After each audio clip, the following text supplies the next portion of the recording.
Muhammad bin Hadi Al-Habsyi, ada Habib Irfan Al-Idrus, ada Habib Bagir Attas, ada Habib Hussein Assegaf. Saudara, saya amanatkan kepada mereka, kalian ya habaib, wajib bersikap baik, wajib berakhlak baik, wajib berdakwah di tengah umat Islam, saudara, dengan baik. Nggak sampai di situ, kita ingatkan kepada bantu-bantu kita, ingat, hormati para kiai, hormati para guru, hormati itu para pimpinan pondok-pondok pesantren, cium tangan mereka, cium tangan mereka. Kalau mereka lebih tua darimu, apalagi mereka punya ilmu, cium tangan mereka. Makanya jenengan harus saya sadarkan, ini masalah ini. Mengapa bertentangan dengan ajaran Islam, bertentangan dengan ajaran Nabi?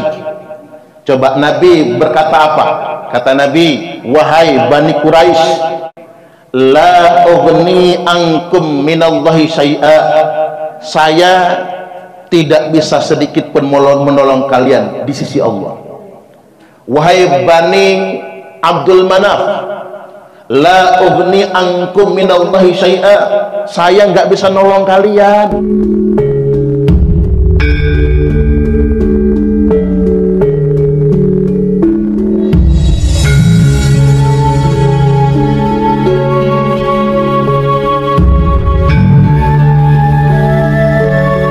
Tapi saya juga ingin menasihatkan kepada para habaib dimanapun anda berada, jadilah suri tauladan, jadilah contoh yang baik, jaga nama baik datukmu Sayyiduna Muhammad sallallahu alaihi wasallam. Habaib sebagai keturunan Nabi, jangan sombong, jangan takabur, jangan merendahkan orang, apalagi menindas orang.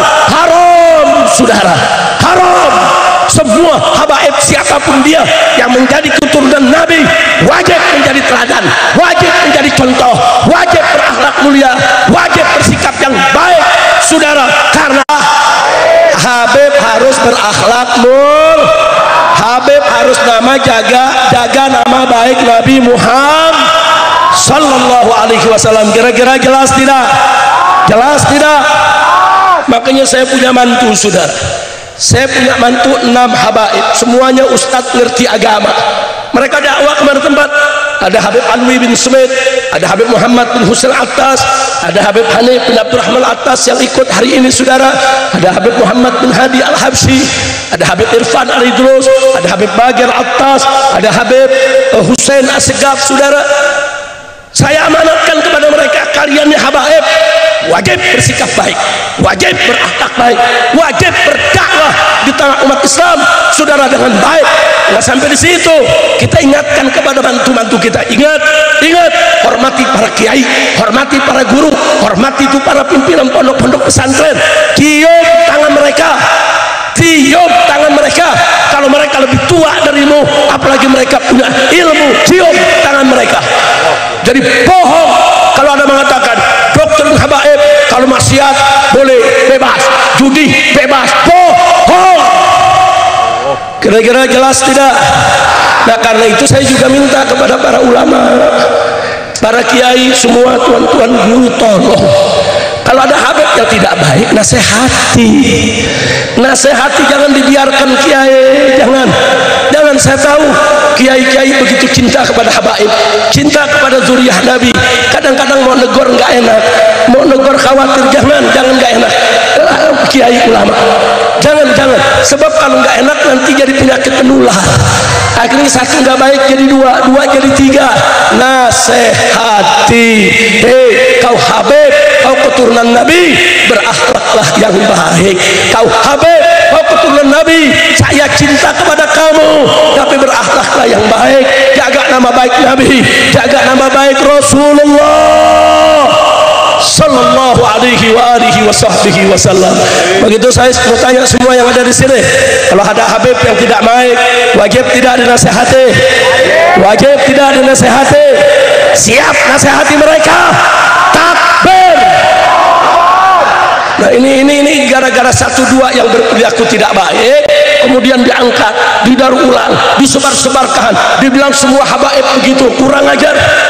Saudara, habaib yang jadi ulama banyak, yang jadi aulia banyak, yang baik banyak. Kenapa kau tonjolkan hanya mereka yang tidak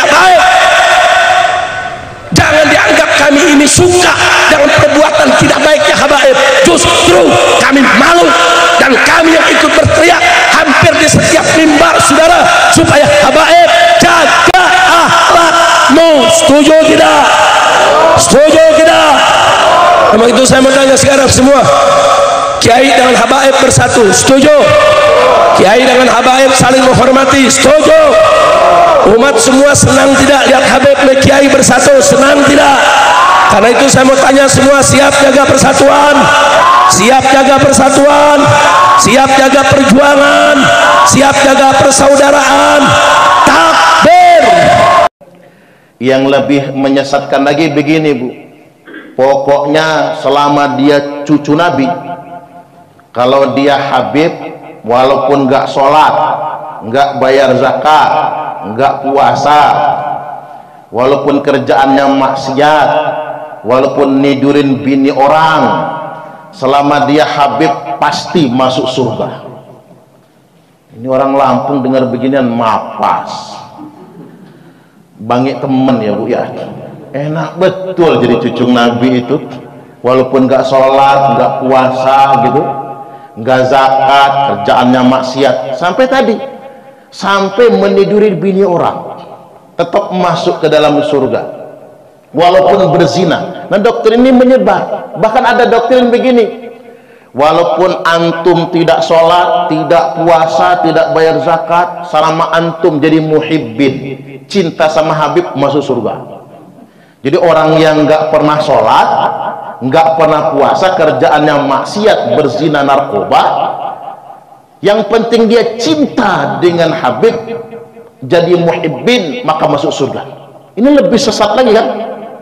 Bahkan ada yang mengatakan begini, orang yang berzina sama Habib sampai hamil, maka anaknya itu adalah cucu Nabi, walaupun hasil zina. Makanya jangan harus saya sadarkan, ini bahaya ini. Lalu yang saya garis bawahi begini, klaim begini, walaupun ahli maksiat, walaupun nggak pernah sholat, yang penting Habib, dia pasti masuk surga. Yang kedua, walaupun nggak pernah sholat, walaupun berbuat maksiat, yang penting cinta sama Habib, pasti masuk surga. Ini masalah ini. Mengapa? Bertentangan dengan ajaran Islam, bertentangan dengan ajaran Nabi. Coba Nabi berkata apa? Kata Nabi, wahai Bani Quraisy, la ughni ankum minallahi syai'a, saya tidak bisa sedikit pun menolong kalian di sisi Allah. Wahai Bani Abdul Manaf, la ughni ankum minallahi syai'a, saya nggak bisa nolong kalian kalau kalian tidak bertakwa. Wahai Bani Abbas bin Abdul Muthalib, ini paman Nabi, la ughni ankum minallahi syai'a, saya tidak bisa nolong kalian. Kemudian ya Fatimah, nah ini lebih masuk lagi, ya Fatimah, wahai Fatimah, kata Nabi, la ughni anki minallahi syai'a, bapakmu ini Fatimah nggak bisa nolong kamu kalau kamu nggak bertakwa.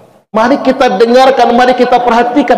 Ini hadis sahih, wahai Fatimah, la ughni anki minallahi syai'a, bapakmu ini aja nggak bisa nolong kamu Fatimah kalau kamu nggak bertakwa kepada Allah. Ini Fatimah, putri Kanjeng Nabi.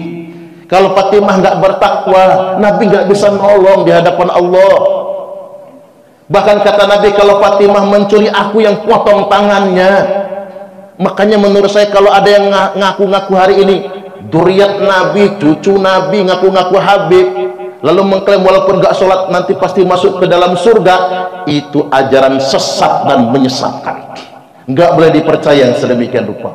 Nabi aja nggak bisa nolong Fatimah kalau Fatimah maling, kalau Fatimah berbuat maksiat. Tapi kalau kita bertakwa kepada Allah, siapapun akan dapat syafaat dari Nabi, termasuk kita ini. Mudah-mudahan dapat syafaat semua, Allahumma amin. Makanya Nabi SAW mengingatkan, ini hadis sahih, sahih Muslim, wa man batta'a bihi amaluhu lam yusri' bihi nasabuhu, barang siapa yang lambat amalnya, maka nasabnya tidak bisa mengejarnya. Barang siapa yang lamban amal solehnya, maka nasabnya tidak bisa mengejarnya kepada kemuliaan. Kalau dalam bahasa kitanya, walaupun anak presiden kalau nggak soleh, walaupun anak kiai kalau tidak soleh, walaupun anak nabi kalau tidak soleh, nasab tidak bisa mengejarnya. Artinya dia tidak akan mendapatkan kemuliaan. Ini ajaran Islam.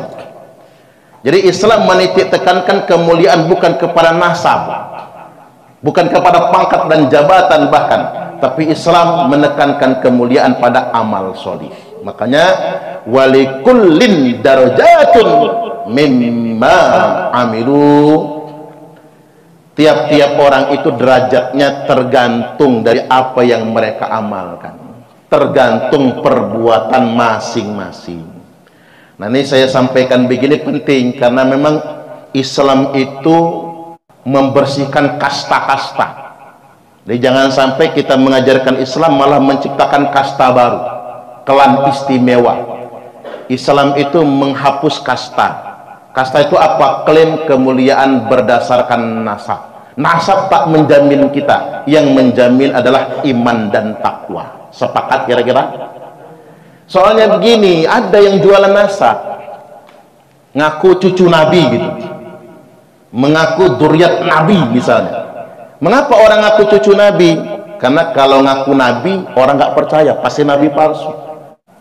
Makanya dalam peristiwa Futuh Mekah, Nabi Sallallahu Alaihi Wasallam telah bersabda, Innallaha qad adhaba ankum ubiyatal jahiliyah wa ta'azumaha bi abaiha. Sesungguhnya Allah telah mencabut dari kalian semua kesombongan, kebanggaan jahiliyah, wa ta'azumaha bi abaiha, di mana bangsa jahiliyah itu terbiasa menyombongkan leluhur, menyombongkan nasab. Jadi kalau di zaman modern ini ada orang yang masih bawa-bawa nasab, ada orang yang masih menyombongkan keluarga atau leluhur, maka dia kembali ke masa jahiliyah, kembali mundur ke 4